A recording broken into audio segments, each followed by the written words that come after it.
the development of materials that can be used by FET programs in country, generalized NCD curriculum, as well as topic-specific issues in maternal child health, road traffic injury, tobacco, toxicology, et cetera, that can be used by FETP programs.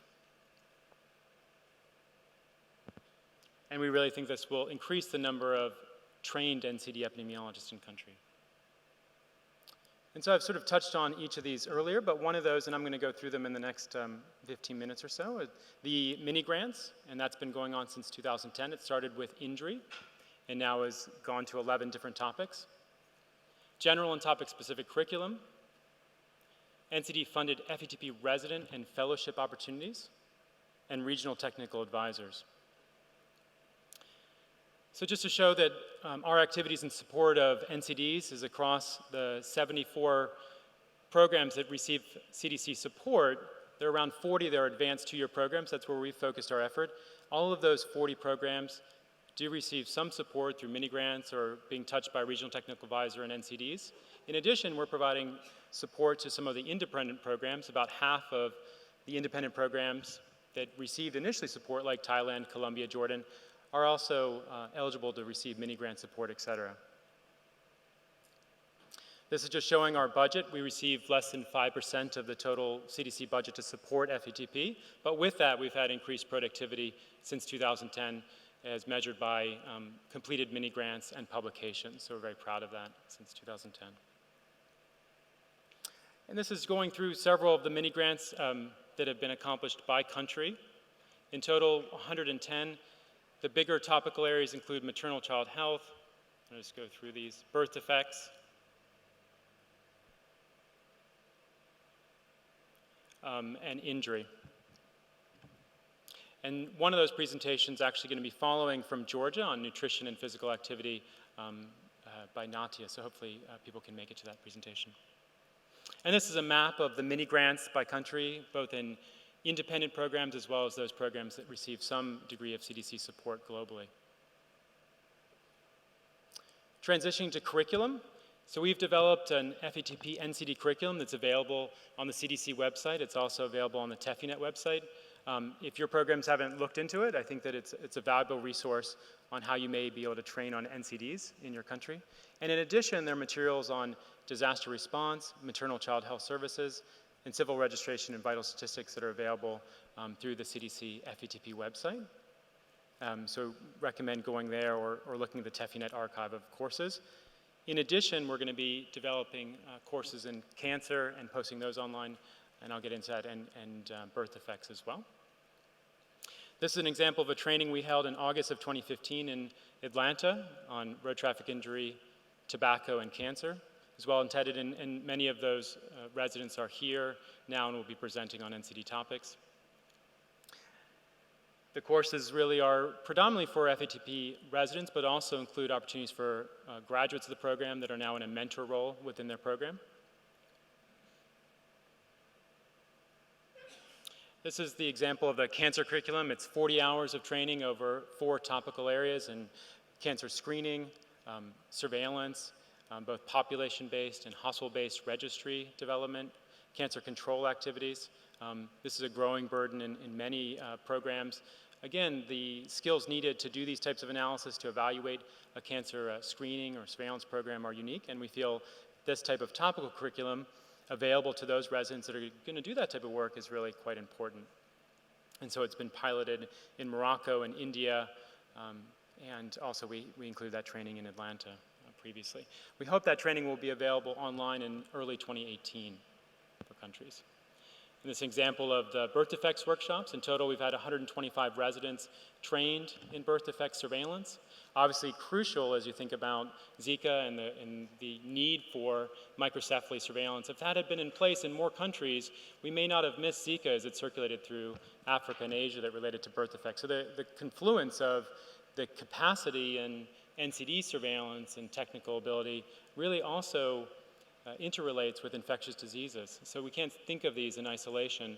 The interplay between tobacco use and diabetes and tuberculosis is well known, but I think if we only think about our infectious disease states, we may miss out on important surveillance that could help us actually identify new or emerging infectious diseases. So these are examples of training in both Kenya and Tanzania in birth defects. And Meng Yu actually had a birth defects training here at the TEPHINET conference that was well attended. And then shifting gears to the funding of actual residents in particular countries. So these are some examples of that. We had Elizabeth Magam in Kenya that was focused on birth defects. She's now a birth defects expert within the Ministry of Health in Kenya and has helped mentor current residents in the program. I think that's quite valuable. In injury, we had a resident in Kenya also focused on burn surveillance and helping with community-based burn surveillance there. We've also had fellows funded, including a resident funded by the Saving Mothers Giving Life initiative in Uganda. This resident has gone on to stay in the maternal child health unit there. A couple Gates and Bloomberg funded fellows in tobacco control are listed here as well in Uganda and Kenya. The one actually from Kenya is now the lead for the injury unit, staying very involved, Gladwell is, in all NCDs, including tobacco and injury. And then finally switching gears to our technical advisors. So these are people based in academia that are providing support to 5 to 7 countries in their region. We often felt within the ministry there was limited technical capacity to provide technical inputs to the residents and program. We're trying to provide that from Atlanta, but it's also limited in terms of predominantly domestically oriented centers having the opportunity to travel overseas. And so we felt that if we had hired people in region, there was technical capacity there, but largely in academia, maybe we could bridge that gap. And so these are the first 2 hires. Tandi Puen on your left was hired for the Afro region, providing support to 7 countries in the Africa region. And then Noel Barango, who's based in Colombia and provided support to Central and South America. They trained over 200 people in NCDs. They had around 20 manuscripts submitted for publication, 7 of which were accepted. So in a year span, they provided a lot of really direct technical assistance, also assisting in protocol development, application for the mini-grants, et cetera. So we feel like that might be an important way to shore up the technical divide between academia and ministries and NCDs. We have 2 now current hires, including Sid Shavali, who's supporting the Siro region, including here in Thailand, but also Bangladesh and India on NCD support. And then Yusuf Kadar, who's supporting the Emiro countries based in Jordan, providing technical assistance to Yemen, to Jordan, Morocco, and Iraq, et cetera. So it's been great to have them on board and provide some additional technical assistance in the field. Some examples of the manuscripts that have been published. In tracking this since 2010, we've had 42 manuscripts and NCDs that have been published by FATP residents. There might be more, but our surveillance for this is probably limited. The one is on cervical cancer screening in China in 2010. There's another very important outbreak of lead poisoning in Zamfara from artisanal mining that led to high rates of lead poisoning in Nigeria. That was supported and led by an FATP resident. And then the final is very timely. It's access to outpatient treatment for malnutrition in Yemen in light of the current cholera and famine that's ongoing in Yemen. This was actually supported by Yusuf Kadar, the advisor I just mentioned, and published online just this week. And the final one I would mention is a podoconiosis investigation in Uganda that was related to chronic exposure to volcanic soil leading to an elephantiasis. And this was picked up by the New York Times, and we used it for our recent FATP blog from CDC. So a lot of interest in this particular investigation. So I think that Renu had talked about many of our challenges. I think that, we had wished that the participation here, again, it's after International Night, so not too surprising, would have been greater. But I think we struggle with just having more people interested in this topic, understanding the burden and what can be done, and thinking about FATP being a critical tool in doing so. So increasing the demand for NCD activities within our FATP programs is very important. We know there are certain programs that aren't working on NCDs at all, and would hope that that could be shifted. There's not support within the Ministry of Health for NCDs. As mentioned, around 40% of our WHO, from WHO data, 40% of ministries of health do not have an NCD unit.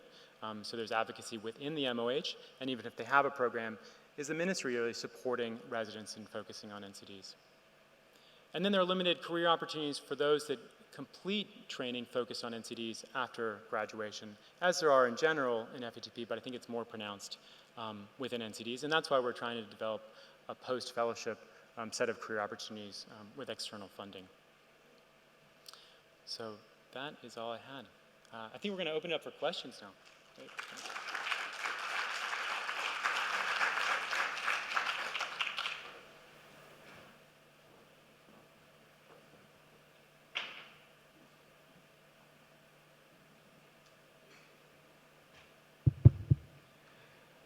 Good morning. Thanks for that great presentation. I'm Patrick O'Carroll from the Task Force for Global Health.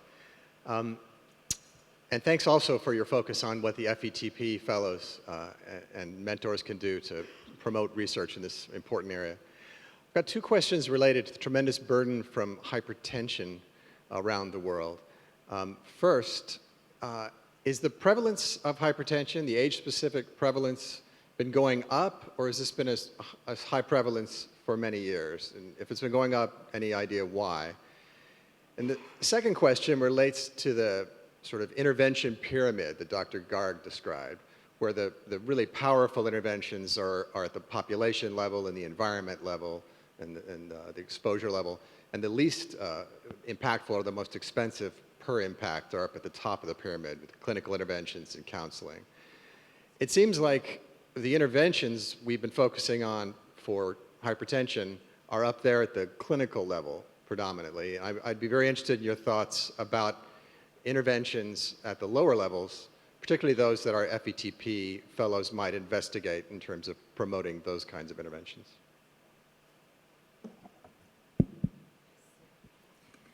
Thank you very much. Those are very good questions.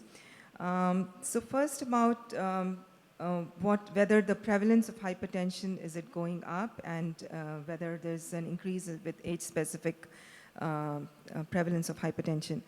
From studies done, repeat studies done in the same areas in few countries, we see that the prevalence of hypertension, for example, in India, in some of the urban areas in India, has almost doubled over the last 40 years. So the prevalence is going up. And some of the reasons related to that are the behavioral risk factors for hypertension. For example, consumption of salt. The WHO recommended level of sodium or salt intake per day is 5 grams per day, or 1 teaspoon. But most of the world consumes about twice that amount. So the average consumption of salt is about 9 to 12 grams. And with the increased availability of packaged and processed food, and many of which have hidden salt, that is one of the reasons why the diets are changing, and consumption of packaged food has increased. And that's also another reason why obesity is increasing so dramatically. So the BMI is on the rise in most of the countries and at a very rapid increase, especially among children and adolescents.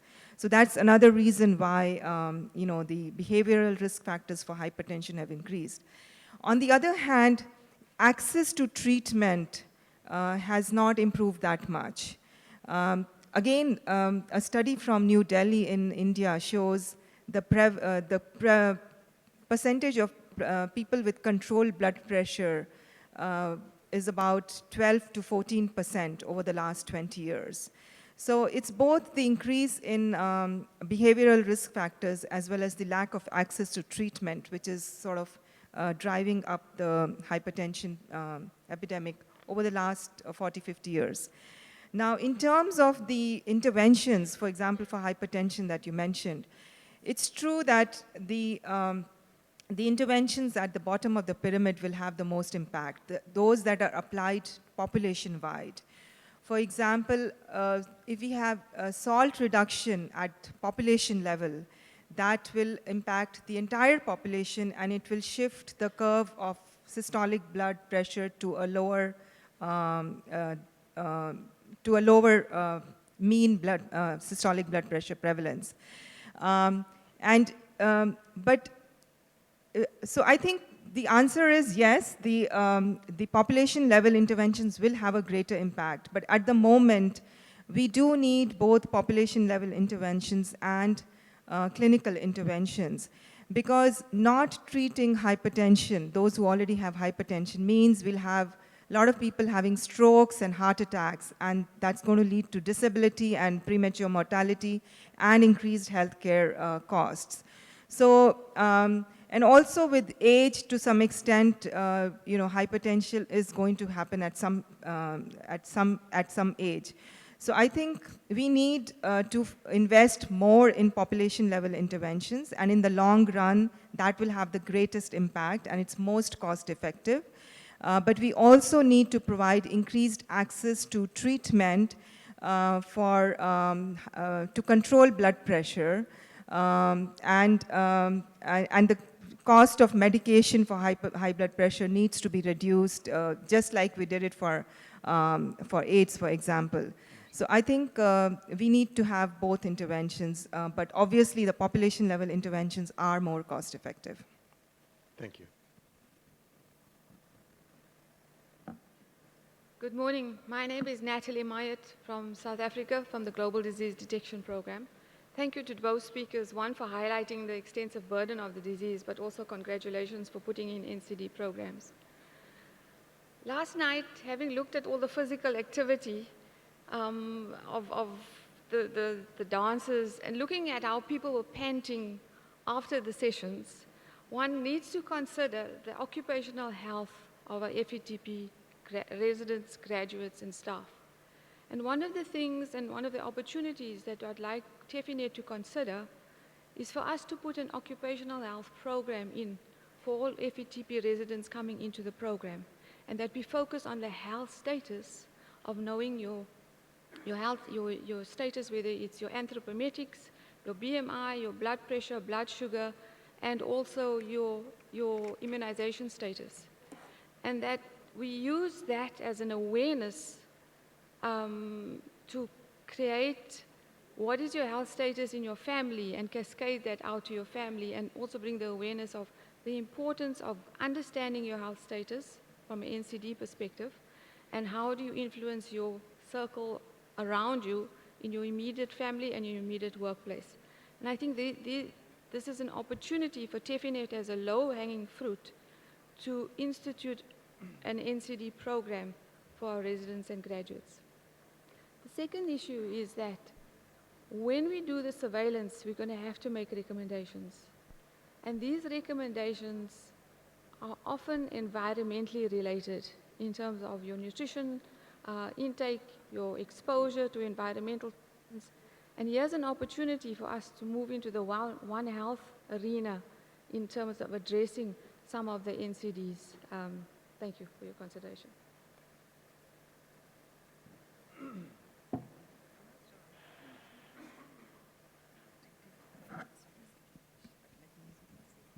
Okay, I think the first point that you mentioned is very good. I think everyone needs to be aware of the health status, and certainly the ministries of health and FETP should be role model, and we should be setting examples for others. So I think, but in many of the countries, even in Thailand, there is the Ministry of Health. Every Wednesday, 4 to 5, everybody's out there exercising and working out. I think this is a norm now, and I know that in many countries around the world that is happening. And I think it's a very good point that FETP should also be considering that too, and we should definitely be role models. I'm not sure if I understood the second question so well, but from what I understand, your question is that when we give recommendations for surveillance, those apply to policies which are beyond the health sector. And if that was your question, you're very right, yes. I mean, the NCDs and NCD risk factors, the origin of that is from other sectors. It's the failure of other sectors like urban development or other sectors that have created these risk factors, lack of opportunities for physical activity, or the Trade and Commerce Ministry, which has allowed liberal trade and availability of unhealthy, packaged and processed, high-calorie dense food, which is creating an environment where people are surrounded by unhealthy choices. And therefore, the failure of these sectors are what is causing an increase in NCDs, and the health sector is a recipient of the failure of these other sectors. So certainly the health sector has to work very closely with the other sectors and make sure that surveillance of is applied to these other sectors, you know, whether there's growth in, what is the growth in intake of sugary beverages, what is the average number of teaspoons of sugar that the population is consuming over the year, and so on. So there's a lot of surveillance that needs to be done in other sectors, and the health sector will have to work very closely with the other sectors. It's not just clinical skills that we need skills, managerial skills, communication skills, policy advocacy skills, and many other skills. And I think that's another thing the FATP should take up. It's not just you know, doing good analysis and developing good messages, but also being an advocate for these and communicating these good messages to the right people. I don't know if, David, you have more to add. Yeah, first, in terms of physical activity, maybe everyone can prepare for the next international night through dance. It's pretty impressive last night. That could be a good way to get some physical activity. And to the second point, in terms of multi-sectorial interventions, 2 years ago, CDC received support from Bloomberg Philanthropies through the Data for Health initiative. And with that, we've established data to policy training in several countries. There's 20 in the initiative, and thus far in Ghana, Zambia, in Shanghai, China, Indonesia, the Philippines and Myanmar, we've established policy training, not just for those within the Ministry of Health, but for other parts of the ministry, and then they present to a multi-sectorial, multi-ministerial policy forum to talk about the intersections between recommendations that come out of the Ministry of Health and how to work with colleagues in driving forth that change, whether it be drink driving stops, which has involved the Ministry of Interior, or imposing stiffer fines at restaurants and bars in terms of tobacco, which is Ministry of Tourism and Trade and local government. So it's often, as mentioned, and crucial to work with other ministry partners. Okay, next question.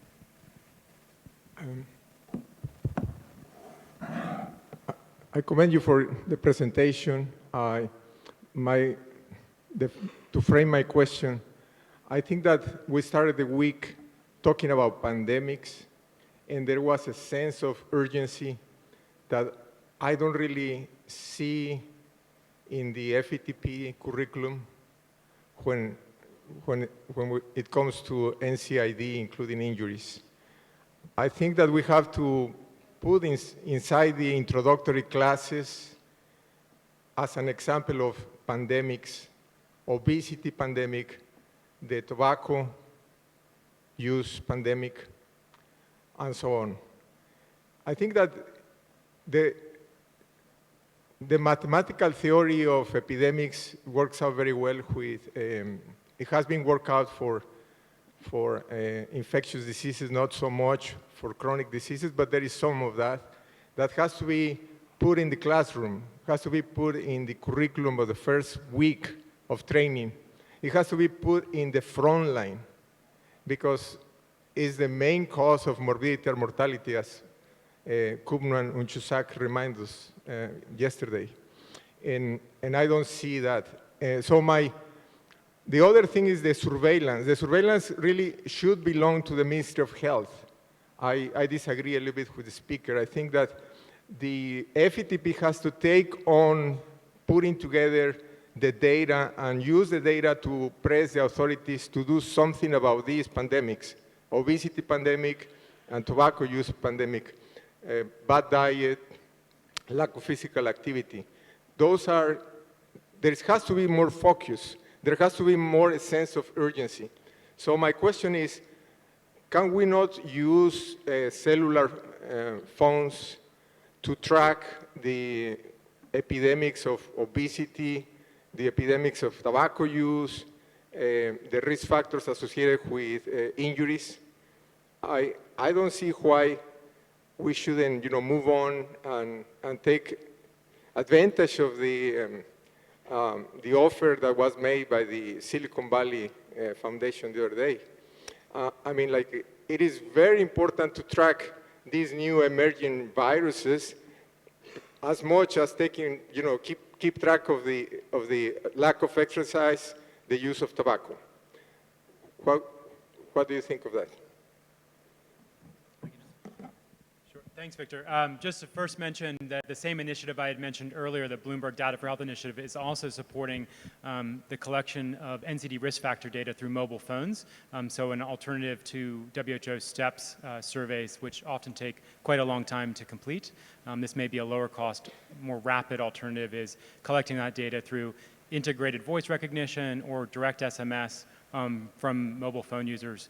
And that has been piloted in Zambia and I think slated for expansion to multiple other countries. So that might be taking up your recommendation there. That sounds great. Yeah. Thank you. Yeah. Also, I just wanted to, I think your point about urgency is really very important. And I have been thinking why, the data is glaring, it's clear. I mean, the burden is so huge, that's not debatable that this is such a big burden, bigger than any other. So I think lack of data is not the reason why people are not acting urgently. There are other reasons. One is investment in NCDs has been low all over. So I think countries have to look at domestic funds, to mobilize funds domestically. Unless the ministries of health prioritize NCDs, I think we cannot just look up to international funds for this. But before that, I think the epidemiologists have to recognize the burden of NCDs. I think the FETPs have to start and look at the burden of NCDs and give more priority to, this is a chicken and egg situation. If we don't have more NCD trainees taking up the NCD track, then we will have less data coming out and less program evaluations and evidence base coming out on NCDs. So I think we need to start somewhere and integrating NCDs more into FETPs. And I think here the FETP directors, country directors should really give more priority to integrating NCDs. And if funding is an issue, I think there are, for good projects, there will always be funds available. And I think we can all work together to mobilize more funds for FETPs for NCD track. Thank you.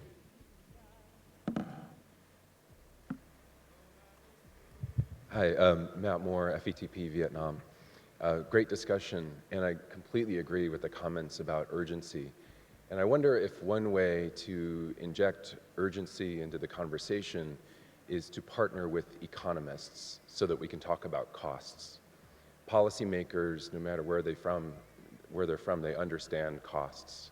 And maybe if we can get FETP fellows to work with health economists more closely, we can shine a brighter light on NCDs and provide really terrific training opportunities for our fellows. So I wonder if you have any comments on that idea, or if you've been exposed to any specific models where that's actually worked well.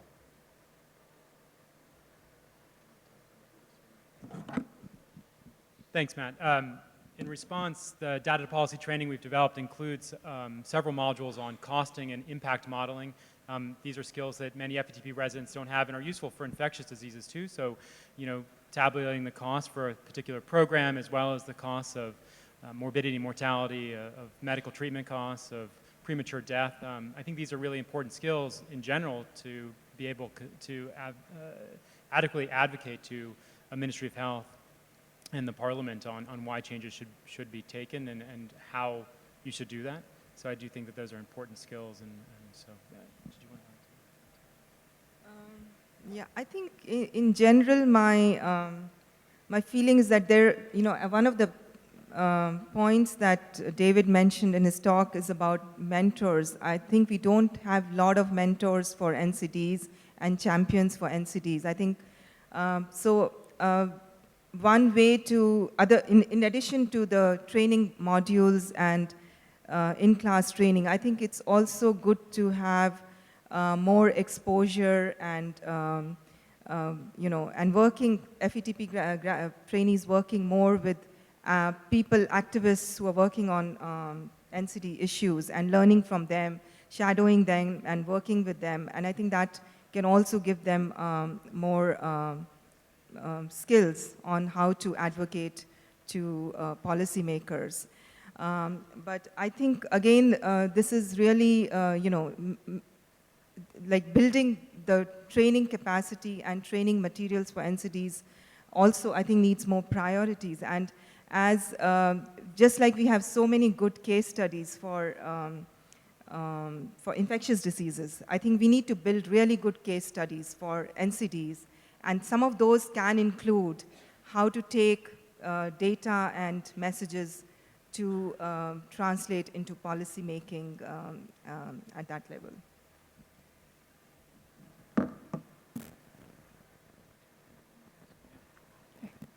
I have time for probably just one more question. Thank you very much.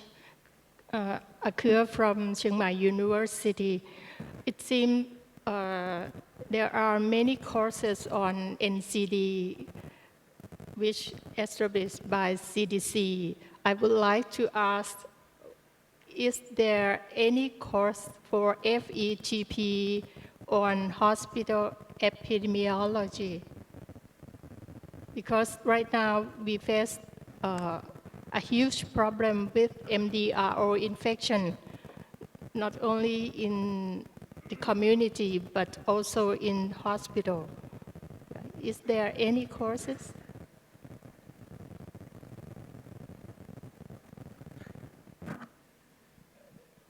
I think the question was about AMR support, antimicrobial resistance work. Our focus, again, here is on non-communicable disease, but there are courses and support developed by CDC in the Division of Healthcare and Quality Promotion around antimicrobial resistance surveillance, stewardship practices, et cetera. And we'd be happy to put you in touch with that group. I think I didn't mean only AMR, but infection prevention. Control. Yes. Sorry, inclusive of infection control practices, indeed. Yeah. Okay, thank you very much. I just wanted to also make a pitch for the 2017-2018 Minigrants, which are going to be announced on the TEPHINET website next week. So for current residents in the room, recent graduates and program directors, make sure you get your letters of intent in. We usually give about a month to do so. I think these are great opportunities, about $5,000 in support for field activities in multiple different topical areas. And in addition, this year we've got support from the National Cancer Institute for 2 recent mini grantees to do work in cancer, and these are going to be larger $15,000 grants to focus on cancer work. So 2 exciting opportunities we wanted to make you aware of. And those will also probably post online in the next month. Great.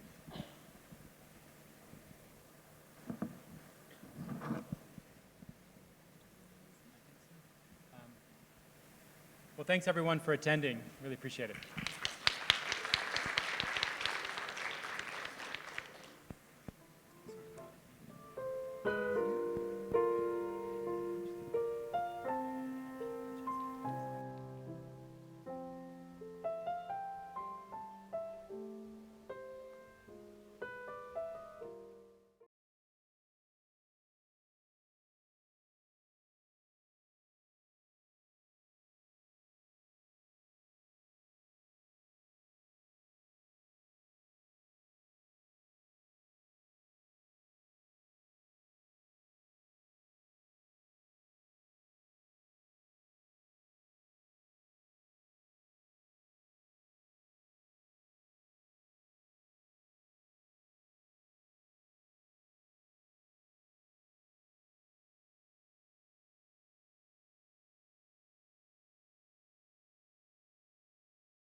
It's a great honor and a privilege this morning that I'm actually joined by my two esteemed colleagues and from the senior leadership at the Ministry of Public Health in Thailand, Dr. Khanchit and Dr. Supamit. So it's a great honor. So thank you very much for joining me.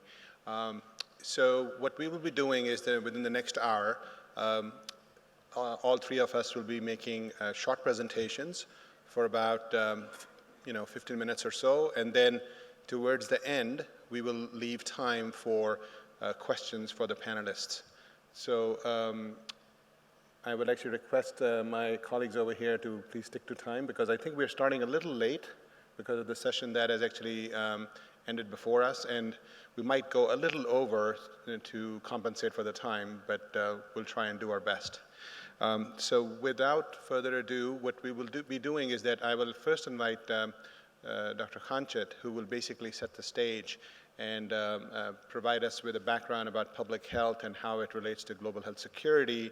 And then after that, I will be describing what global health security is and how it relates to the international health regulations and the accomplishments that the global health security agenda has been able to do, working with our partners and global partners, as well as the ministries of health around the globe. And then after that, Dr. Supamit will describe what is being done for global health security agenda in Thailand and Thailand's role not only within Thailand, but also from a regional perspective. So Dr. Khanchit, please.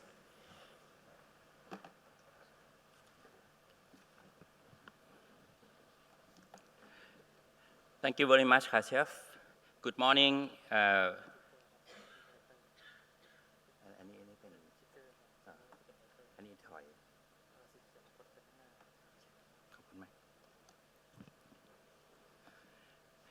Good morning, distinguished participants. I don't know how the room arrangement can make a difference. Last night, I think we have the room was filled and full of fun. In the same room with the new arrangement, it make really a difference. Okay, because we have very limited time, so let me go to my task of introducing the subject on public health and global health security. I would like to review with you first with the definition, which found that it has some problem with the key components of the public health and global health security. Secondly, I would like to identify the threats, especially in the 21st century. And then we'll touch a little bit on the instrument that we have in support of the global health security, which is mainly on the IHR, and with the new emerged global health security agenda. Lastly, I would like to touch on the international collaboration to threats in the global health security. First, public health. Public health, in short, is the health of population, but it was defined as the art and science of preventing disease, prolonging life, and promoting health through the organized effort of society. And this was defined by the WHO since 1988. And the key components composed of the health protection, disease prevention, and health promotion.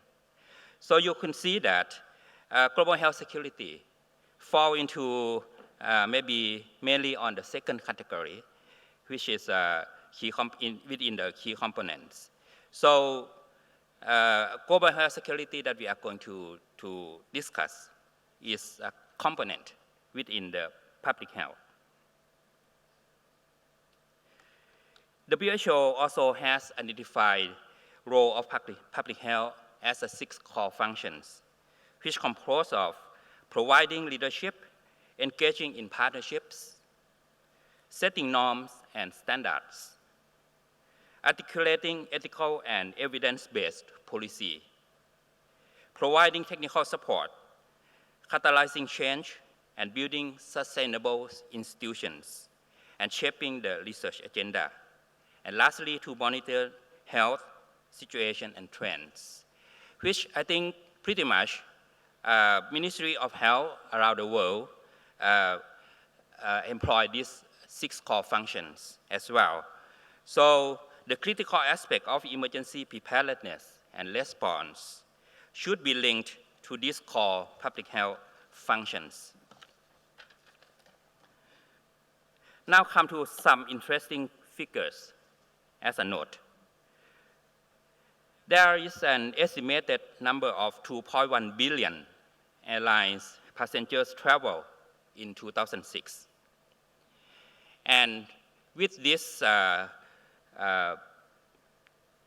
change the way of transportation, an outbreak or epidemics in one part of the world is only a few hours away. Infectious disease not only spread faster, but they appear to be emerging more quickly than ever before. And as a result, since 1970s, new diseases have been identified at the unprecedented rate of 1 or more per year. So now, at least 40 diseases were unknown to us a few decades ago. And more than 1,100 epidemic events were verified and reported to WHO in the last 5 years.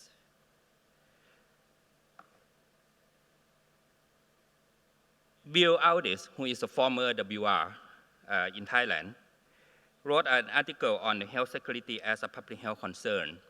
And in his view, he stated that industrialized countries view the global health security and emphasize the protection of their populations, especially against external threats, for example, terrorism and pandemics.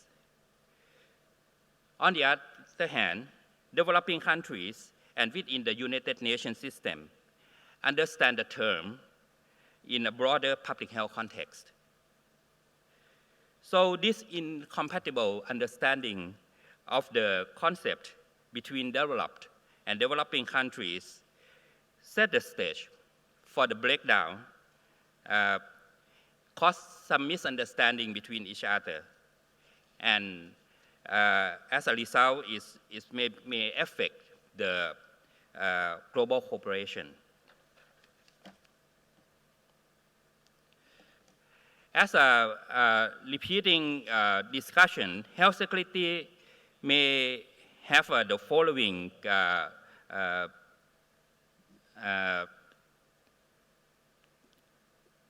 different thought on this.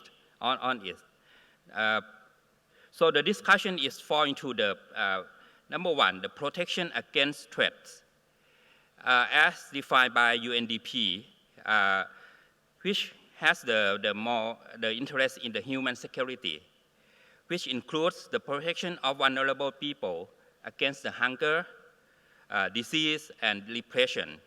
So it is quite broad and includes the poverty reduction and empowerment of people. And other UN agencies also emphasize threat to the population as a whole, such as emerging pandemic, communicable disease prone to epidemics such as SARS and AI. Many recent publications also emphasize bioterrorism. Second issue is on the emergence of new global conditions for which existing approaches are inadequate.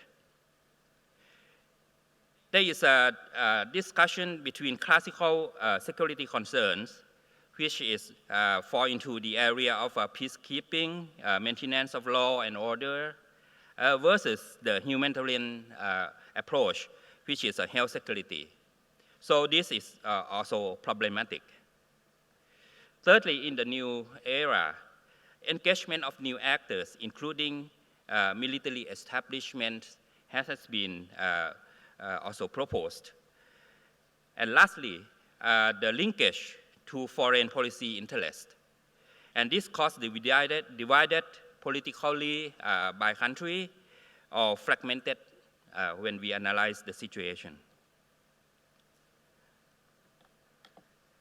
Health security, by definition by WHO, is defined as and more focused to the acute public health events that endanger the collective health of population living across geographical region, and also the boundaries between the international area, and includes the impact on the economic, political stability, trade, tourism, and access to goods and service, as well as the demographic stability. With this, there is an evolution of the global health security.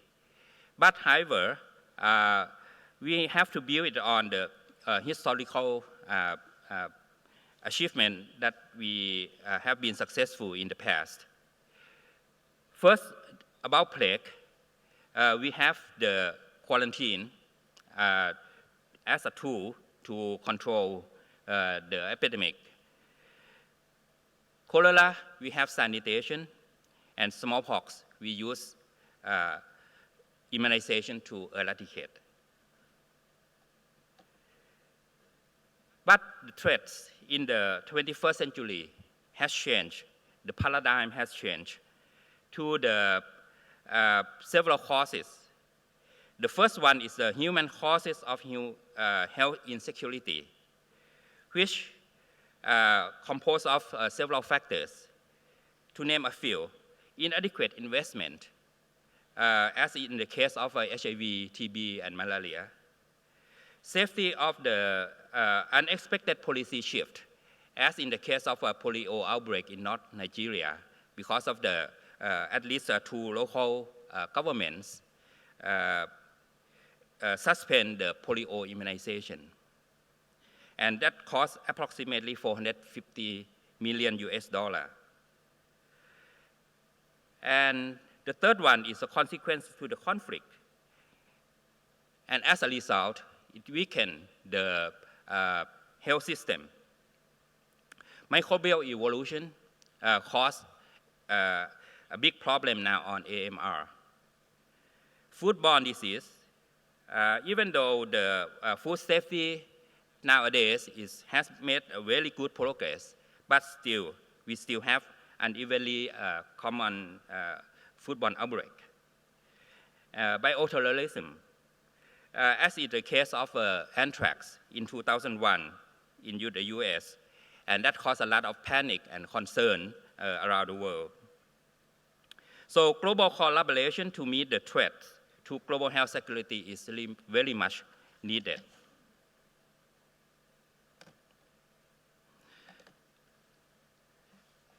Move to the next cause, which is weather-related events and infectious disease. Climate change made the epidemiological pattern of some diseases to change. Example is the dengue. It's a good example. Major epidemics, including SARS and influenza, is still a threat. And other public health emergencies in this era is also including chemical and radioactive events, which we have been facing in the past years.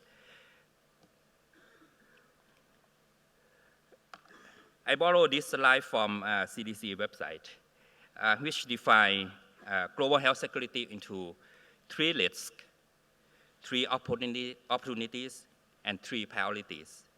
3 risks composed of the emerging organisms, drug resistance, and intentional creation. Opportunities are public health framework, lab and surveillance tools, which has made very good progress, successful outbreak control, and also 3 priorities for the country to think about. First is prevent wherever possible, detect rapidly, and respond effectively. And I think this has formed the basis for the approach of the Global Health Secretary Agenda.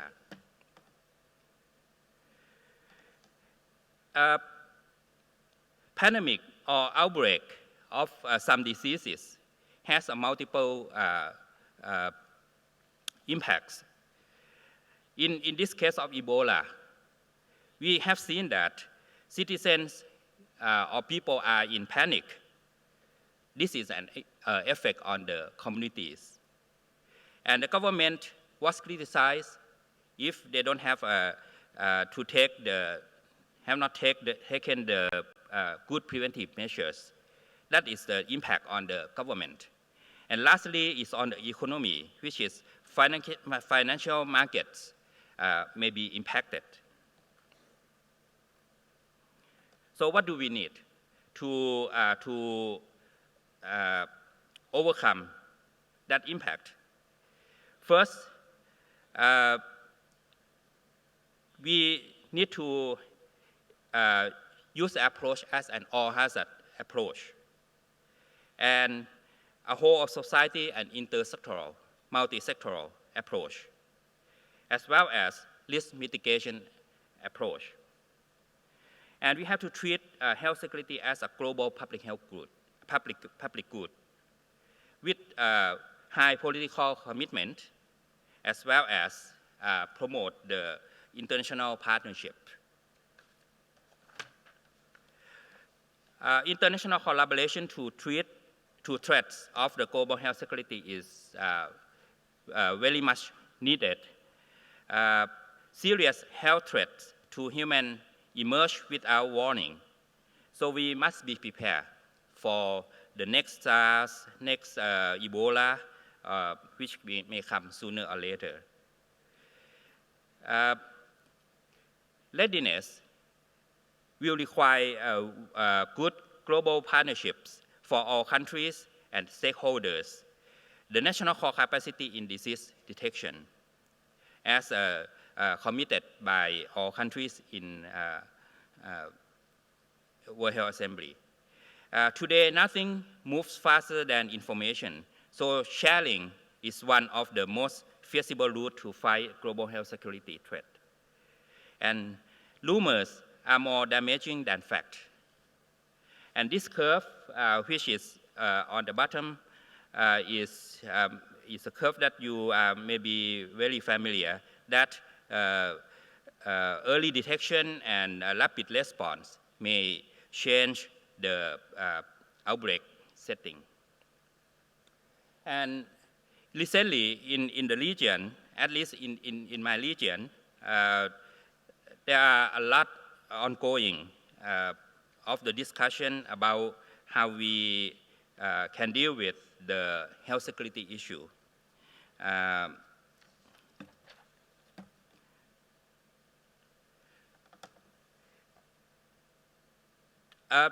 To deal with the international health security, I think the world has invented a tool which is called international health regulations. And paradigm shift from 1969 to IHR 2005, there are at least three major paradigm shifts. First, we will change from control at borders to containment at source, and from a list of disease to all public health threats. And lastly, to form preset measures to adapted response. And with this, IHR 2005 defined emergency as extraordinary event, and we have a new term called public health emergency of international concern, which will prompt and alert all countries.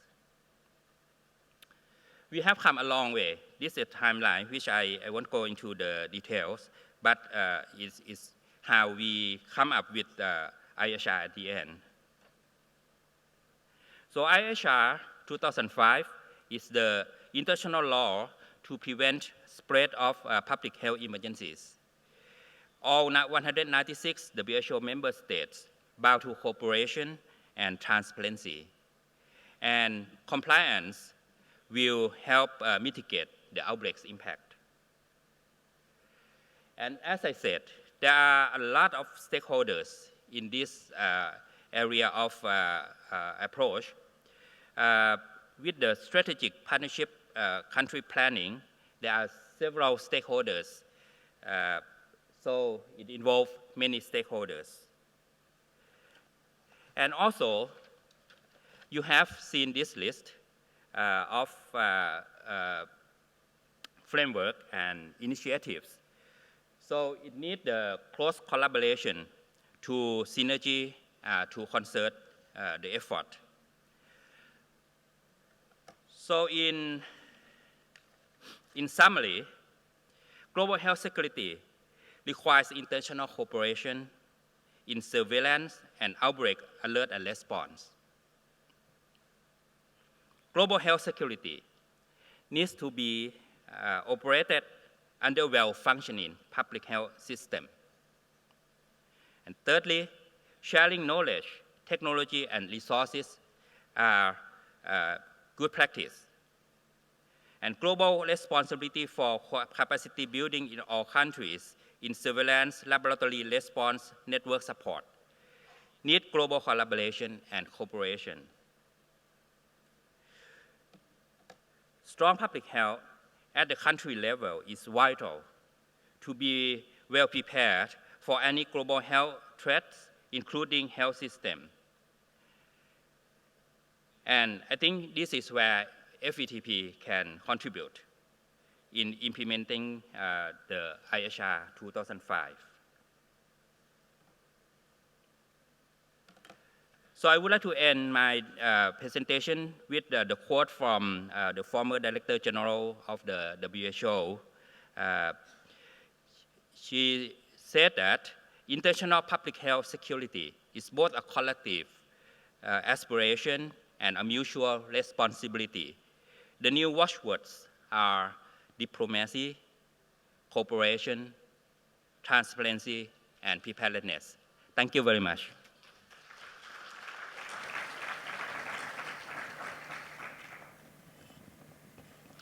Thank you very much, Dr. Khanchit.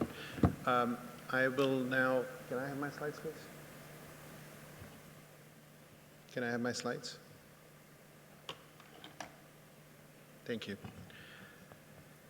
So in about the next 10 minutes or so, I am actually going to build up on what Dr. Khanchit just described about global health security, and then I will also describe the interlinkage between global health security and how it actually is there in order to help with the implementation of the international health regulations. And then what we have been able to do in terms of at least the US government working with our country partners in the phase 1 countries in the accomplishments related to the global health security agenda.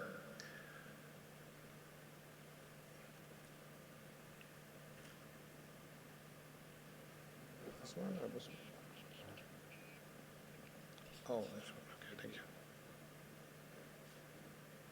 Okay, so as Dr. Khanchit just described, a health threat anywhere is a health threat everywhere. One of the most important things to realize is that a disease can be transported as fast as a jet can fly, and it can get from a village in a remote village in Africa or in Asia to any part of the world within 36 hours. We have seen this with Ebola, but in addition to Ebola, we have also seen it with other diseases as well. One example was the Middle East Respiratory Syndrome coronavirus, which actually resulted in having cases outside of Middle East as well. And similarly, when you look at measles, I mean, it's the same thing, where measles, which actually has a very, very high attack rate, that can also get transmitted very rapidly. So because of the interconnectedness and the air that we breathe, it is really very important that the countries actually have to collaborate and work together in order to prevent, detect, and respond to infectious disease events.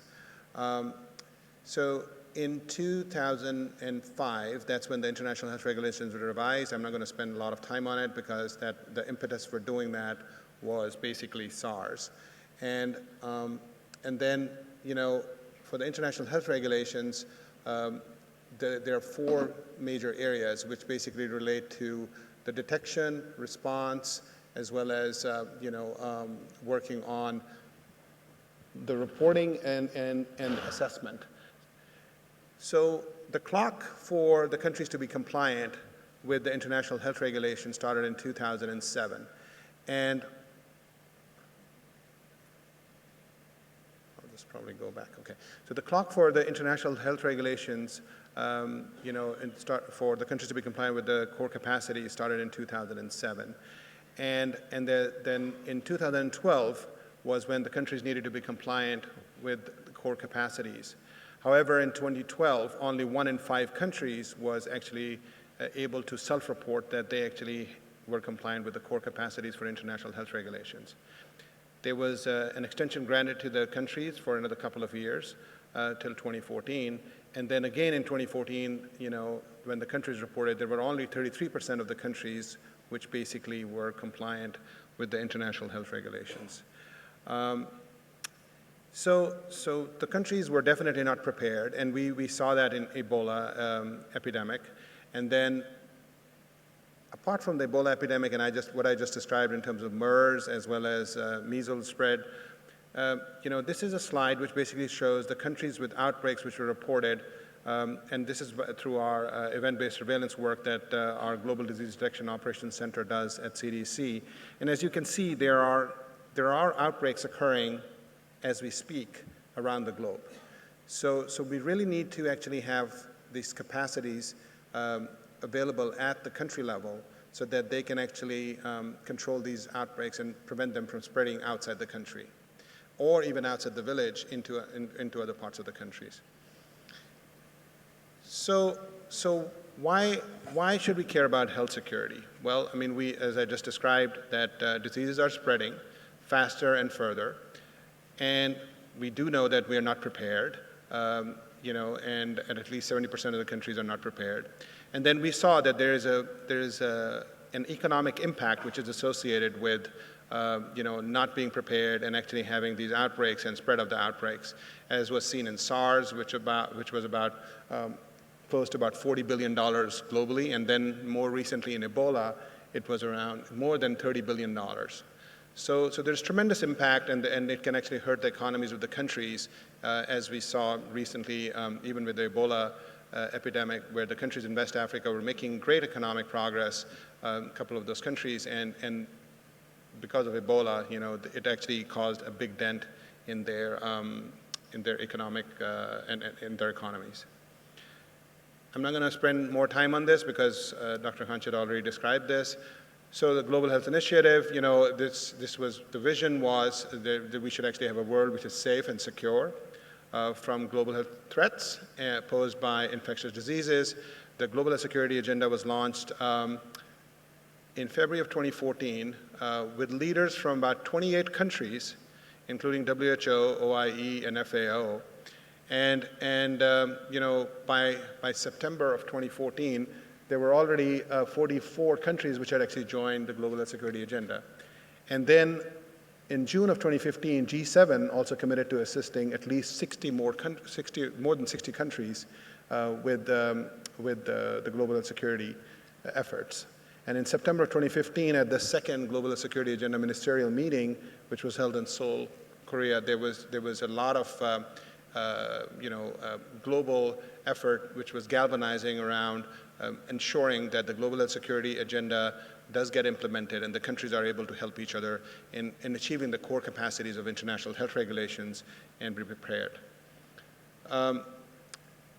Global health security agenda is nothing new. It basically is the roadmap for international health regulations. And the activities which are required, I quote over here, both proactive and reactive to minimize vulnerability to acute public health events that endanger the collective health of populations living across geographical regions and international boundaries. This was a direct quote from the World Health Assembly report of 2007. So the Global Health Security Agenda is basically working on the roadmap for the implementation of the international health regulations. When we look at the shared priorities between GHSA and IHR, again, it's nothing new. The shared priorities are around, having the capacity to do good public health surveillance, laboratory preparedness and response, being able to do zoonotic disease control, as well as having the human resources available in order to, for the sake of implementation of all these activities. So global health security agenda basically revolves around three main areas, which is preventing avoidable outbreaks, detecting them earlier, and then responding rapidly and effectively. There are 11 action packages related to the global health security agenda, which are outlined over here, which include workforce, which all of you are, and it also includes laboratory and emergency operations centers, as well as the ability to be prepared and be able to respond, and also having the capacity for doing good public health surveillance. I'm not going to go through each and every one of those action packages. They're listed over here. The Global Health Security Agenda is coordinated by 10 countries, multilateral steering committee. And then there are chairs of the committee, which rotate on a yearly basis. More recently, in 2017, it was Republic of Korea, and prior to that was in Indonesia, was the chair for this coordination committee for Global Health Security Agenda. This map basically shows the Global Security Agenda priority countries. That's the priorities for the US government. This is based on the Global Security Agenda resources that we actually got as an aftermath of Ebola. And we actually are working very actively in 17 phase 1 countries, as well as we have also begun to work in the phase 2 countries as well, although we do not actually have any dedicated resources with Global Health Security Agenda for phase 2 countries. So we are right now focusing more on the phase 1 countries. As I pointed out, there are those 11 action packages, but based on the capacity and expertise of CDC, we are focusing on these 4 specific areas primarily, not that we are ignoring the other areas because they're interrelated, but they are laboratory strengthening, having good public health surveillance capacity at the country level, having the ability to have emergency operations available which can rapidly respond to public health events, and then also having a dedicated and well-trained workforce which is able to respond rapidly on the ground, and as well as on the front lines at the district and the local level. I'm just going to show you the slide of the joint external evaluation process, which we actually heard about yesterday. It is basically a continuum, and it basically starts with having country assessments after the countries volunteer for it, and then after the external evaluation is done, the countries are supposed to be working on their country action plans, and then that's where, after the plans are developed, that's when the implementation basically starts, and then the other countries and donors are supposed to be helping the countries in fulfilling those gaps.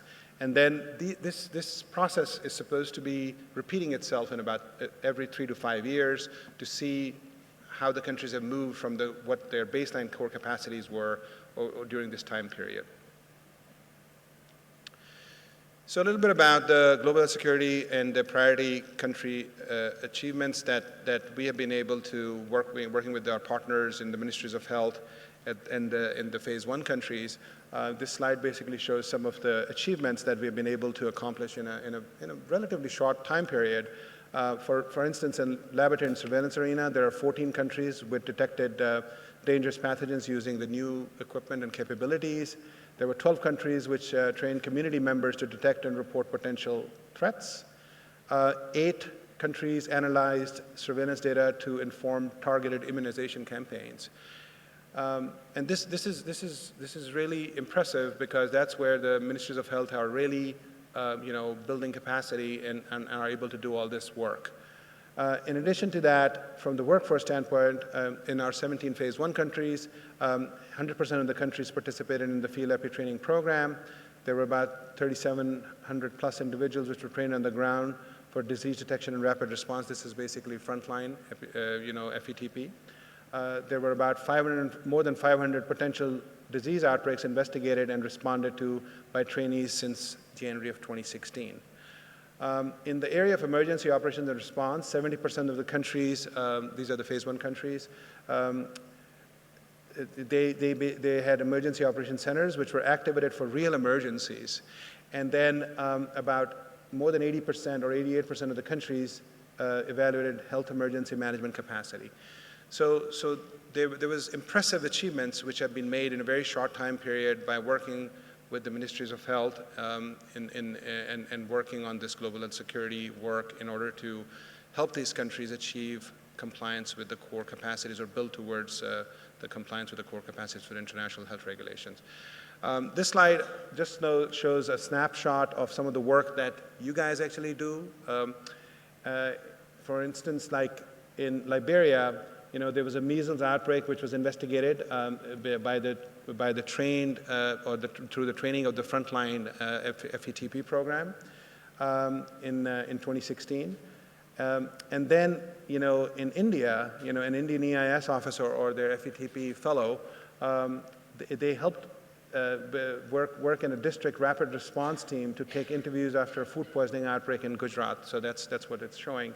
And then recently they have actually solved an outbreak which they had actually been, which basically was related to lychee. That's a fruit which is consumed in India, and it was recently published, I think, in Lancet.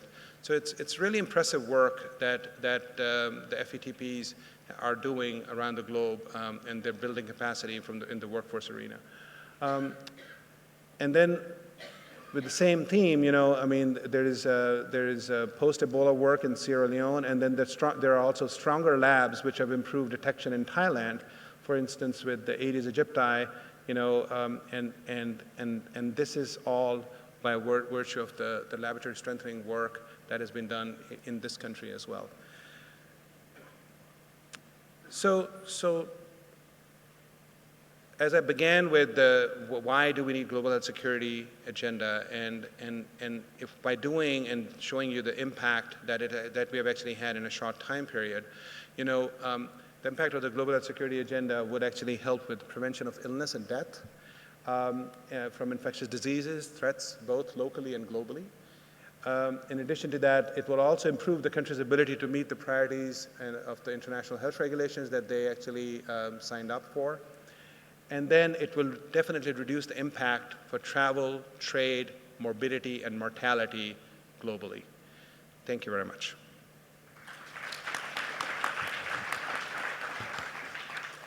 I'll actually ask Dr. Supamit to talk about the GHS work in Thailand.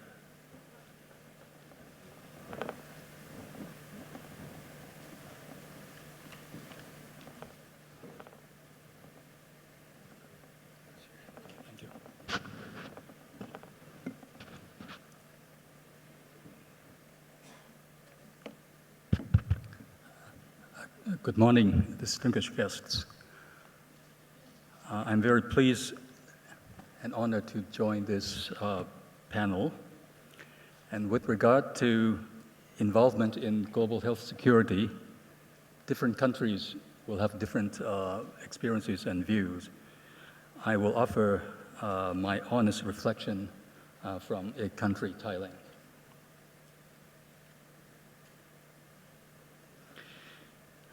To us, the term global health security is quite new, but the concept is probably not new. We welcome this trendy terminology as a tool to raise global attention and collaboration, and as excellently reviewed by Dr. Khanchit. Other terms such as global public health security and international public health security have been used by WHO and other international partners, which cover a broad range of public health hazards, from infectious diseases to food safety to natural disasters, nuclear and chemical hazards, including violence. These items well represent public health emergencies of concern under IHR. All roads lead to Rome. Many roads have led us to Chiang Mai, but which one leads us to global health security? To reach global health security, Thailand has been taken apparently 3 roads or approaches. First, to take care of our own business. That is to ensure the national capacities to prevent, detect, and respond to public health hazards. Then, to take care of international commitments, especially to IHR and Global Health Security Agenda. And lastly, to collaborate with our friends in the region and globally. And these approaches are interrelated. Now I will walk through each one of these approaches. For national capacity building, I want to take stock from the preparedness and response to emerging infectious diseases. In the past decade, we've been struggling to cope with a number of emerging infectious diseases, such as SARS, avian influenza, Ebola, MERS, and the threats of Zika virus and many other diseases. In the preparedness and response to these threats, we have learned and grown in capacities. To take a few examples, in 2004, Thailand was struck by avian influenza H5N1 that originated in southern China. The poultry outbreak was almost countrywide, and some people got infected, coming down with a dozen cases and some deaths. The country was caught in panic. That was the beginning of the systematic preparedness and response to emerging infectious diseases. A national committee was established, and the first national plan was created. These mechanisms served as platform and framework for multi-sectoral cooperation in disease control, in animal health sector, and in public health, in the spirit of One Health. The response to avian influenza gave rise to many good things. For example, the proactive poultry surveillance, biosafety and biosecurity in farming, and the initiation of epidemiology training for veterinary staff of the FETPV. In public health, the crisis pushed forward improvements in disease surveillance, laboratory capacity, hospital infection control, and the initiation of medical stockpiling. Essentially, the avian influenza outbreak was a warning to the threat of influenza pandemic. We might be walking upstairs towards the new influenza pandemic. Under the oversight of the National Committee and the framework of the National Plan, pandemic preparedness planning was implemented in multiple sectors at different levels as well as in the community. This was an excellent opportunity for strengthening capacities in surveillance, hospital infection control, stockpiling, and risk communication, and for initiation of the development and production of influenza vaccine and antiviral drug, oseltamivir. The preparedness plans at the central, provincial, and corporate levels were tested in tabletop exercise and simulation exercises.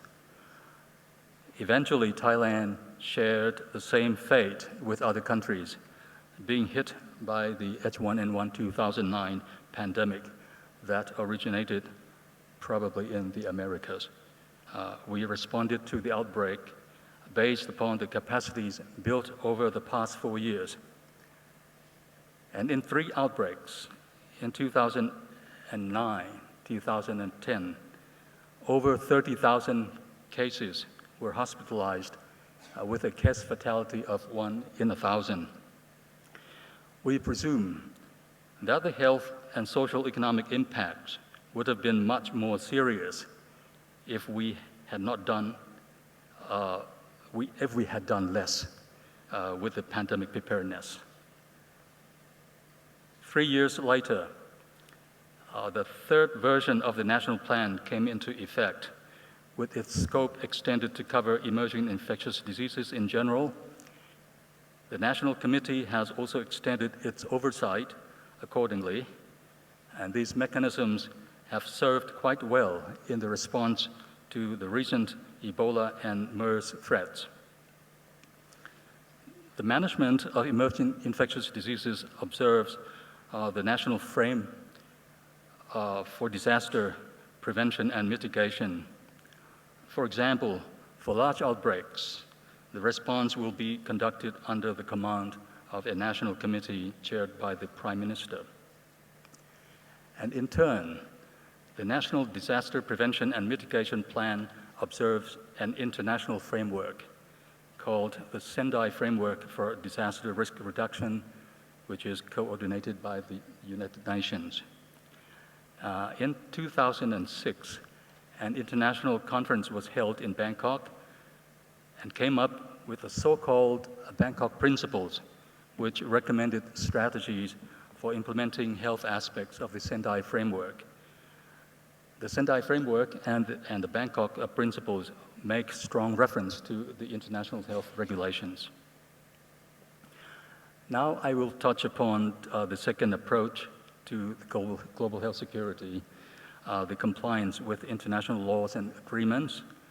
In this regard, IHR and GHSA are the main platforms, besides the Sendai Framework just mentioned. Dr. Khanchit has reviewed excellently on the IHR. I will just mention here that we try to honor our commitment to the IHR by responding to their calls on notification and national capacities. We notified to WHO health events of international concern through the national focal points, and we're trying to strengthen national core capacities as called for in the international health regulations. Thailand has also joined the Global Health Security Agenda, or GHSA, which has been formed in support of IHR. Dr. Kashef has reviewed the principle, the function, and the progress of the agenda very nicely. I will just add here that Thailand is contributing to 2 of its 11 packages, leading 2 of these packages, 1 for laboratory capacity building and 1 for workforce development. A joint initiative between WHO, IHR, and Global Health Security Agenda is the development of a new tool, the JEE, to evaluate and accelerate IHR core capacities.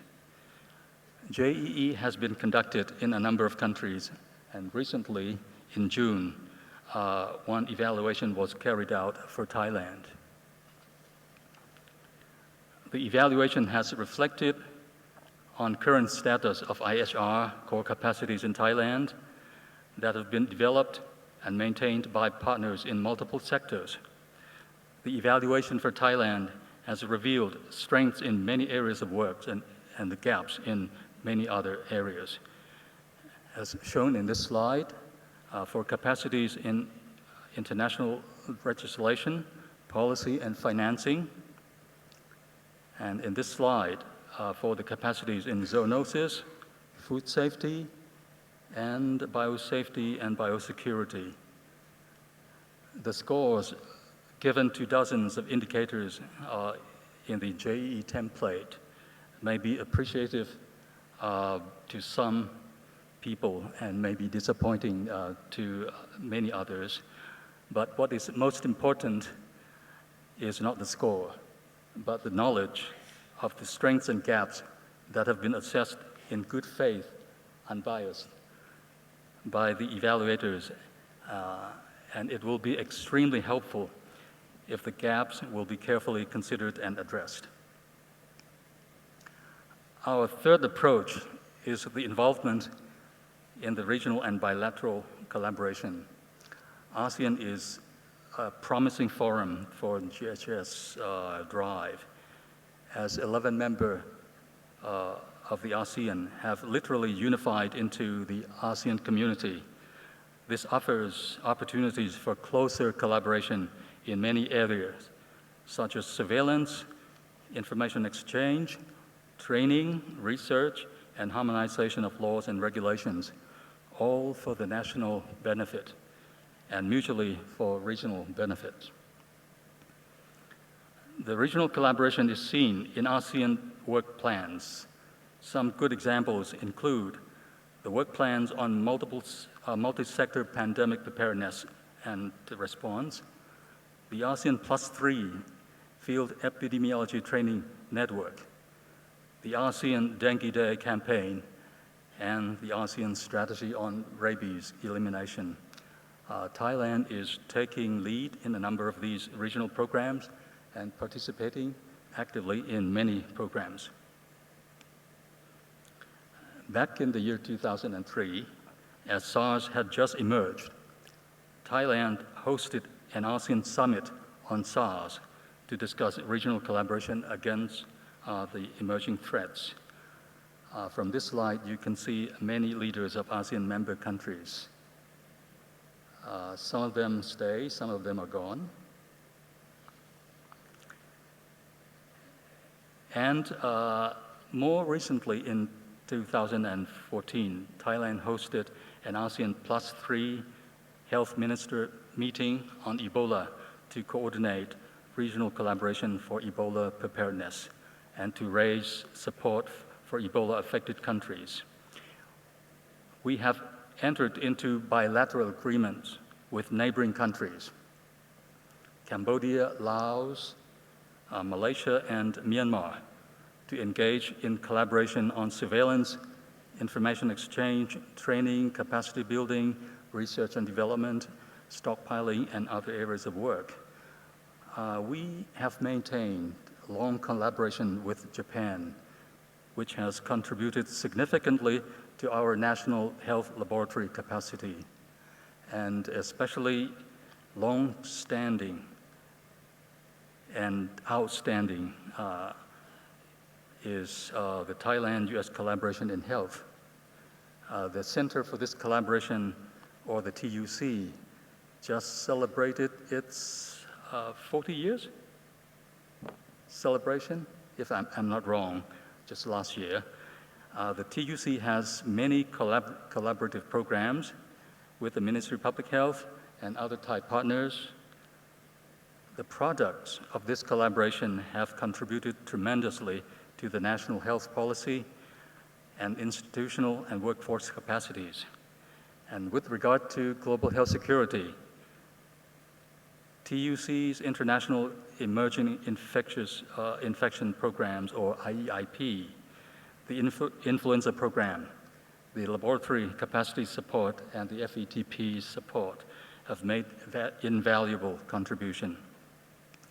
In conclusion, we are aware that global health security is of mutual benefit and mutual responsibility of all countries.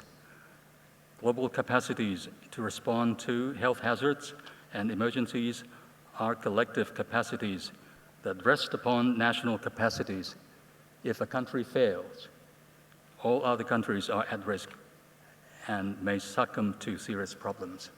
So close collaboration to improve national capacities is fundamental to the achievement of global health security. And Thailand will continue to work with our neighboring countries and other global partners to ensure global health security. Thank you.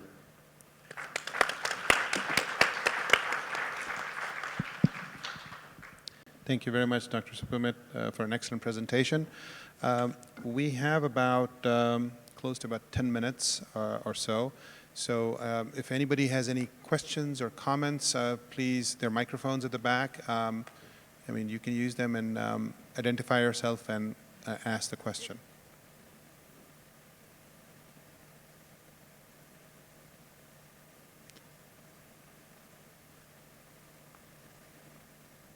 Hi, I'm Menu Chen from CDC Atlanta. Since this section is following the NCD forum, so I'm curious about, do you perceive or foresee any of NCD items such as maternal and child health, or mental health, or natural disaster preparedness would be included in the global health security agenda? Thank you.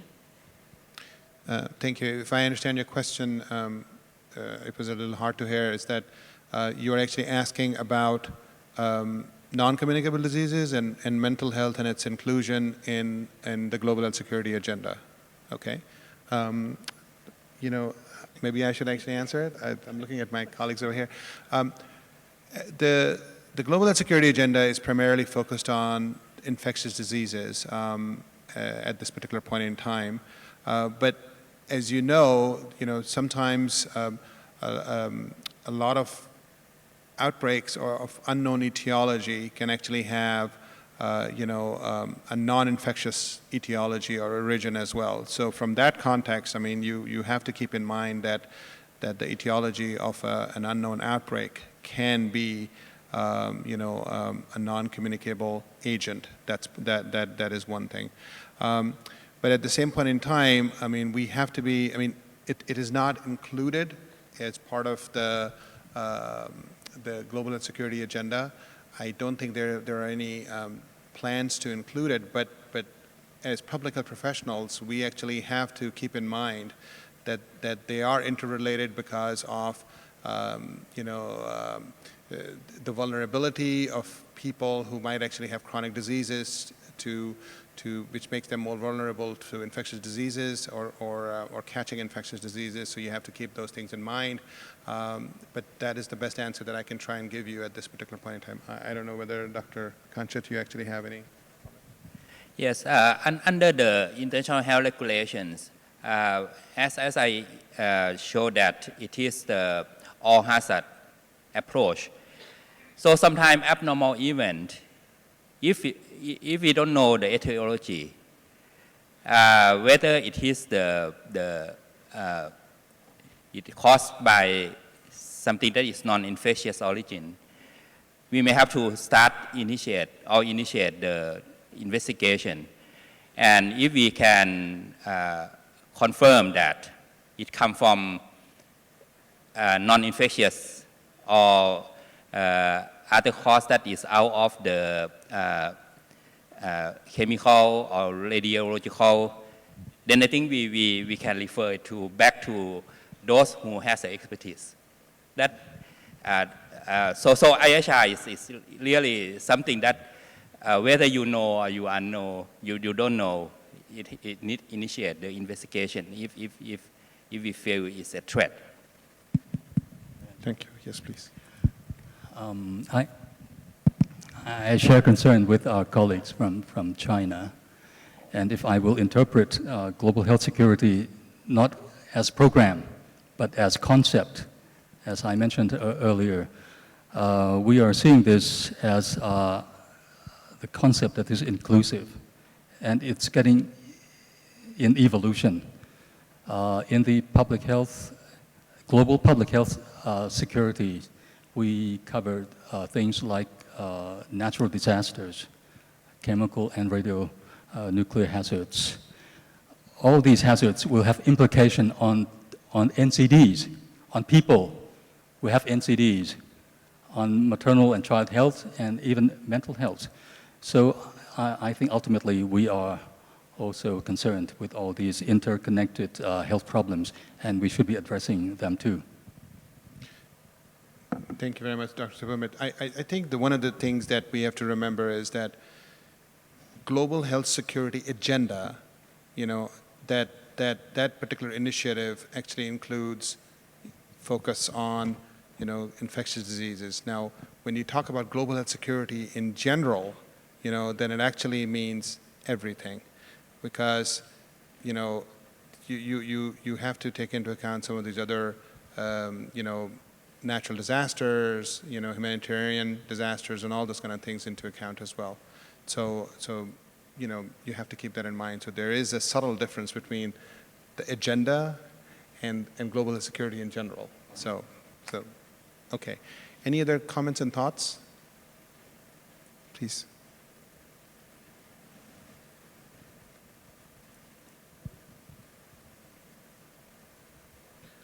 Good morning, sir. Good morning, sir. My name is Jermaine Bukassa. I'm the resident advisor in Morocco. Thank you so much for your excellent presentation. I appreciate it. My question is, Thailand is taking leadership in One Health concept, and this concept is not yet well received in different countries. What can you do to make it more practical? We had the chance to go to visit the site, and we have seen amazing things. Can you share this experience with countries who are still, I'm not saying skeptical, but they have to integrate the concept? Thank you. Thank you for your question. Actually, I don't think Thailand is leading this One Health concept, but we are joining the concept. To me, One Health is not new too. It has evolved from many other previous concepts. But for now, One Health is a very good concept to bring people together, to work together. And you're right, One Health is very difficult to understand. We've been with it for 5 or 6 years, and one of the first tasks for us is to explain to people what it means. Even we put this up as an agenda to the so-called the National Health Assembly. We spent half of the time explaining what it means. But I believe this will be very beneficial. What we are doing is we have established a network, a functional network, and we have established a coordination center to serve the partners in information sharing, in a lot of cooperative activities. And we are trying to keep the network sharing ongoing. And we hope that the members of the network, for example, the university One Health networks, the Department of Livestock Development, the faculties of veterinaries, the medical schools, they will assimilate the concept and take the concept into their work plan, into their collaborative day-to-day work. That is what we're trying to do, and we are still facing the same challenge as you are. Maybe I would like to add a little bit more to what Sumit has said. I think you are right that this area is very complicated and complex. So our task is try to understand it. And if possible, we try to look into whether we don't treat it as a new thing. For example, like Global Health Security Agenda, when it came, it looked like there are two parallel things that happen. But after we understand it, we understand that GHSA is a complement to IHR implementation, which we have to be committed. Secondly, I think based on the current situation that Thailand is a leading country for two packages, which is a D1 on laboratory and D5 on workforce development. At first, we implemented as a vertical program. But now, after 2 years, now we learned that D1 and D5 has some cross-cutting. So One Health approach is another mechanism that we use to merge between these two action package together. Besides, after we done, we foresee that after D1 and D5 can work together, it benefit to zoonosis, it benefit to AMR, because it uses the same One Health approach. So those are approaches that we think that we use. In addition, I think to share with our colleagues in the region, in addition to tell them about our concept, we also learn from them as well of how they deal with that concept. Thank you very much.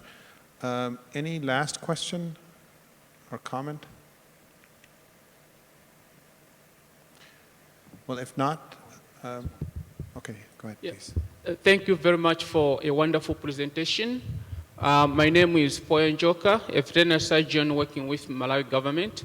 I just want to comment on the concerns from a colleague from Morocco.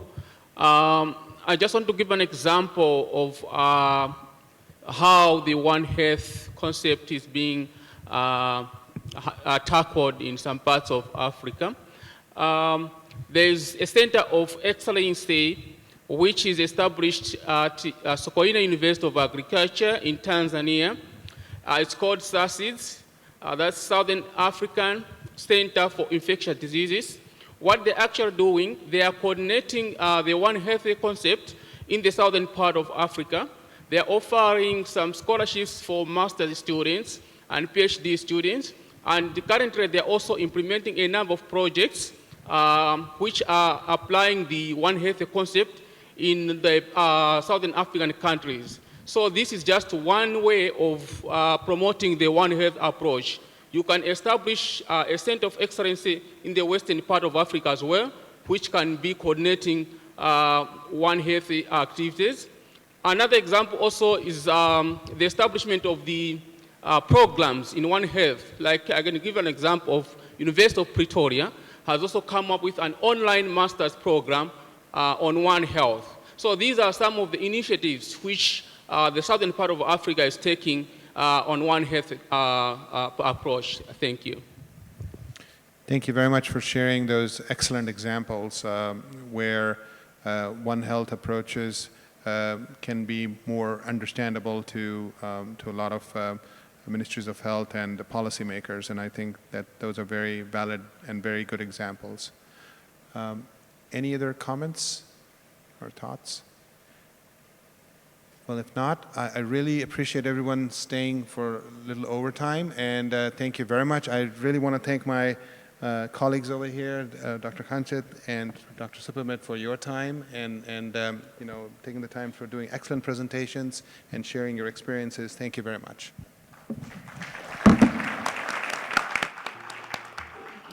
Thank you all panelists for sharing experiences and thoughts on public health and global health security. May I remind you that the coffee break is on the second floor, and the next sessions will be oral presentations on the second floor as well. Please come back to this room in the afternoon for the session on regional network presentations at 2 o'clock. Thank you.